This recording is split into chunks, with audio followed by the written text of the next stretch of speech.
वास्तु और आयमों।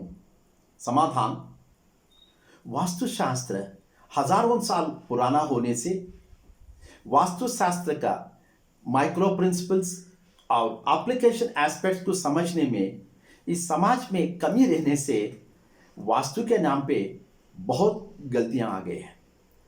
वैसी गलतियों में ये कॉन्सेप्ट आयम बोल के एक कॉन्सेप्ट ये भी एक है।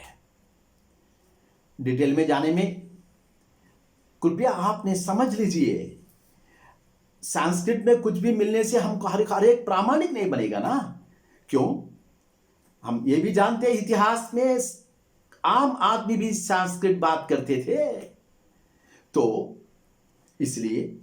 लेकिन अभी सही वास्तुशास्त्र का नियम कौन सा अच्छा है बोल के समझना कैसा बोले तो इसके लिए भी हमारे बड़े लोग बोले जो एक बात हमको याद रहना चाहिए, जो हमारा रोग को हमारा बीमार को कम करेगा वही डॉक्टर बनेगा ना। वैसे जो वास्तु सिद्धांत हमारे कष्ट को दूर करके विजय को प्राप्त करने में मदद कर सकता है वही सिद्धांत होगा, वही वास्तुशास्त्र, वही नियम होता है। वैसे जो भी वास्तु के नाम पे जो भी गलतियां हमारे समाज में आए वो ऐसी कालगर्भ में मिटते रहेगा, मिट जाएगा। ये स्वाभाविक भी होता है। अभी ये कॉन्सेप्ट ऑफ आयम के बारे में थोड़ा कुछ हम सोचेंगे। ये अभी भी हमारे भारतवर्ष में कुछ गांवों में अभी भी चलते रह रहा है। ये सिर्फ ये बोल के नहीं है, और कुछ गलतियां भी होते रह रहा है। ये सब कुछ हट जाना चाहिए वास्तु का पूरा फायदा हमने उठाने के लिए। ये आयम के पहले सबसे पहले और एक हमने वर्ड पदम बोल के और एक पद को हमने सीखना पड़ेगा। ये पद बोले तो क्या है? कुछ नहीं, ये एक कमरे हो या मकान हो, लेंथ और ब्रेड्थ दोनों को हमने मल्टीप्लाई करने से जो भी मिलेगा उसी को पद बोल के वास्तुशास्त्र में बोलते हैं। लेकिन इसी को हिसाब करने में 3 टाइप के अलग अलग प्रैक्टिसेस अभी भी अमल में है। एक दीवार छोड़ के घर के अंदर के मेजरमेंट लेना, लेंथ और वेथ, और दूसरे नमूने में वो घर का वो कमरा हो उसके बाहर के दीवार के बाहर का मेजरमेंट लेना बोल के सेकंड ऑप्शन है। और तीसरा मार्ग है दीवार के जो थिकनेस है उसमें आधा से हम मेजरमेंट लेना बोल के। ऐसा 3 प्रकार के अभी ये पद है। इसी से हमको समझ में आ रहा है ये प्रामाणिक नहीं होगा। प्रामाणिक बोले तो हमेशा के लिए तो एक ही रहना चाहिए ना, उसमें कुछ परिवर्तन नहीं रहना चाहिए।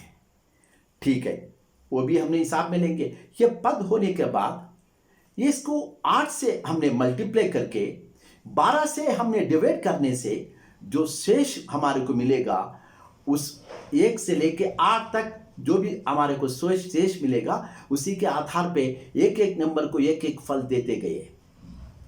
अब अगर इवन नंबर के लिए बुरा और ऑड नंबर के लिए अच्छा, ऐसा पूरा बोलते गए। सज्जनों, अगर वही शेष हमारे को वही एक नंबर, खासकर एक नंबर आना बोले तो उसी के हिसाब से हमने मेजरमेंट लेना भी वही कठिन बात भी नहीं होता है। लेकिन वैसी कारण से हमारे को फल भी नहीं मिलने वाली है। ये सब देखने से हमको ये पता लगेगा ये कॉन्सेप्ट ऑफ आयम और कॉन्सेप्ट ऑफ पद ये दोनों ये इरेशनल है, रेशनल नहीं है, इसमें कुछ सच्चाई नहीं है। तो वास्तु के नाम पे हमारा समाज में आया सो जो गलतियों में एक गलती ये भी है, आज भी जो भी लोग पालन कर रहा है, कृपया आप एक बार सोच लीजिए, आपका चॉइस का क्वालिफाइड वास्तु सिद्धांत को अपना लीजिए, इसके बारे में आप निर्णय ले लीजिए। वास्तु का सही प्रिंसिपल्स को अपनाने में जरूर फल मिलेगा। ये वास्तु शास्त्र सत्य होने से ही ना सारा दुनिया फैल गया है। लेकिन जो भी गलतियां अभी वास्तु के नाम पे जो भी आया वो गलतियों को हमने छोड़ के आगे जाना पड़ेगा। अगर आपको किसी प्रकार की डाउट रहा, फोन नंबर या ईमेल के द्वारा मुझे संपर्क कीजिए। कृपया भूलिए मत, ये चैनल को सब्सक्राइब कीजिए, वीडियो को शेयर कीजिए, लाइक कीजिए, कमेंट कीजिए। अगला एपिसोड तक मैं छुट्टी लूंगा, तब तक के लिए नमस्कार।